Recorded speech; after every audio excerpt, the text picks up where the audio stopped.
Waste Bengal के एक dance drama में एक हिंदू देवी को नग्न अवस्था में दिखाया गया। इस पे बहुत सारा बवाल हुआ। लोगों ने ये भी कहा कि वेस्ट बंगाल में तो बीजेपी की सरकार है, क्या कर रहे हैं बीजेपी वाले। खैर, अब बवाल थोड़ा शांत हुआ है तो इस पे आराम से बात करते हैं। देखिए, फ्रांस में एक पेंटर थे एडवर्ड माने।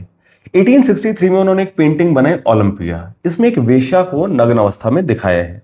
एडवर्ड माने की एक और painting the luncheon on the grass. इसमें भी क्या है कि बगीचे में दो आदमी हैं जिन्होंने कपड़े पहने हुए हैं, जबकि एक औरत है नग्न अवस्था में। तो फ्रांस के लोगों ने बहुत बवाल किया कि किसी भी तुम आम औरतों को नग्न अवस्था में कैसे दिखा सकते हो, ये क्या कोई देवी है। जी हाँ, फ्रांस में उस टाइम पे ट्रेडिशन थी कि केवल जो देवी हैं उन्हीं को नग्न अवस्था में दिखाया जा सकता है। जैसे 1863 की ये एक और painting the birth of Venus, जिसमें फ्रांस की गॉडेस वीनस को दिखाया है। अब इंडिया में भी ऐसी ट्रेडिशंस रही हैं। ये दरअसल देवी काली नहीं है जैसा कि कई लोगों ने कहा, ये है देवी छिन्नमस्तिका। जैसा मैं बताता हूं कि हिंदुइज्म की कई सारी स्ट्रीम्स हैं, केवल ब्राह्मणवाद नहीं है। ब्राह्मणवाद के अलावा भी कई स्ट्रीम्स हैं, जिनमें से एक है तांत्रिक हिंदुइज्म। अब तांत्रिक हिंदुइज्म की 10 देवियां हैं, जिन्हें 10 महाविद्या भी कहा जाता है। उनमें से एक है देवी छिन्नमस्तिका या छिन्नमस्ता। इसका मतलब है कि जिसने अपना मस्तक ही छिन्न कर दिया।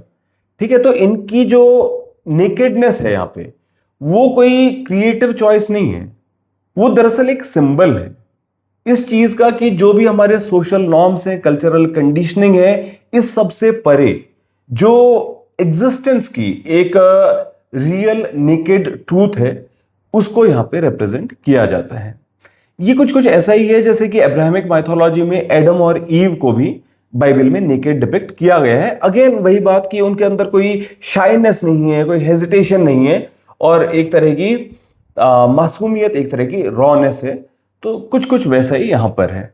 और इनके जो है सर से 3 खून की धार निकल रही हैं, जो 2 तो इनकी अटेंडेंट्स हैं, डाकिनी और वर्णिनी, उनके पास जा रही हैं, और एक इनके खुद के मुख में। और ये काम और रति सहवास कर रहे हैं, और ये उनके ऊपर खड़ी हुई हैं, दिखाते हुए कि जो दुनिया की इच्छाएं हैं उनके ऊपर इन्होंने कंट्रोल कर लिया है। तो अब ये मैंने आपको पूरा कॉन्टेक्स्ट बताया है, शायद आप समझे होंगे। लेकिन आप क्या करते हो कि कोई आर्टिस्ट है, वो महीनों तक तैयारी करते हैं, प्रिपेयर करते हैं एक डांस ड्रामा, है ना। अगर केवल उन्हें हिंदू भावना को आहत करना होता तो क्या वो महीनों तक रिहर्स करेंगे? वो तो कोई भी एक ट्वीट वगैरह कुछ भी अनाप शनाप लिख देंगे ना, है ना। तो महीनों तक वो रिहर्सल करते हैं, 1.5-2 घंटे का एक प्रोग्राम करते हैं, उसमें से आप 5 सेकंड की क्लिप निकाल के ये देखो क्या चल रहा है, क्या चल रहा है। तो ऐसे डीकंटेक्चुअलाइज करना आर्ट को बिल्कुल भी सही नहीं है। और फ्रीडम ऑफ एक्सप्रेशन वो है कि आपको कोई चीज ठीक ना लगे तो भी थोड़ी सहिष्णुता बनाए रखें।